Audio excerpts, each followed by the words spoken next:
En effet. Et le prophète Mohammed sallallahu alayhi wa sallam est rentré humble, simple, et il a pardonné. Il a pardonné. Ça montre la véracité.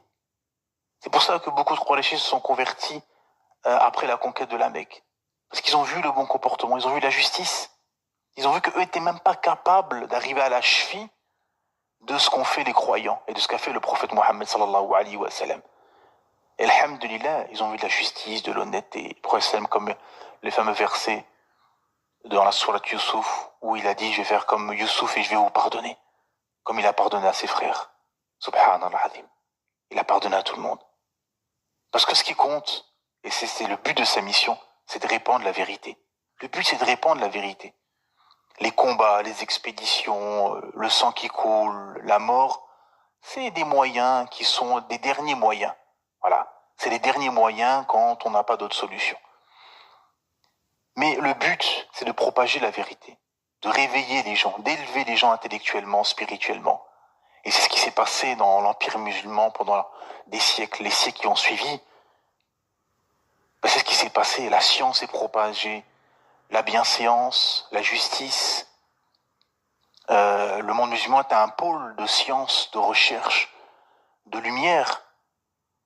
C'est un pôle de lumière pour l'humanité. Subhanallah azim. Et depuis que ce pôle s'est éteint, qu'il n'y a plus de khalifa, le monde est dans les ténèbres.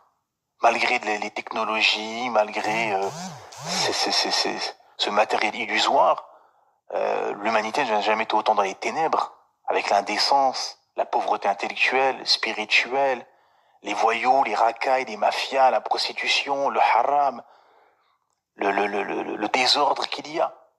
Sous un ordre illusoire, mais derrière il y a un désordre et un déséquilibre total au niveau familial, au niveau moral, au niveau hiérarchique, etc.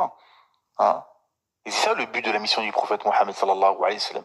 C'est de faire sortir les gens de l'esclavage des hommes et des systèmes des hommes pour la soumission à Allah subhanahu wa ta'ala, de faire sortir les gens des ténèbres vers la lumière. Le premier verset de la sourate Ibrahim, sourate 14. En effet, c'est ça le but, d'annoncer Nadhiran wa Bashiran, d'annoncer la bonne nouvelle et de mettre en garde.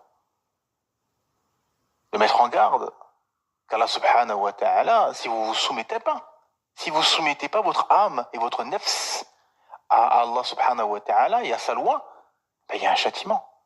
Et la bonne nouvelle, qu'Allah ta'ala vous a pas créé pour une vie sans but et sans sens, mais pour l'adorer, lui vouer un culte exclusif, sans rien lui associer.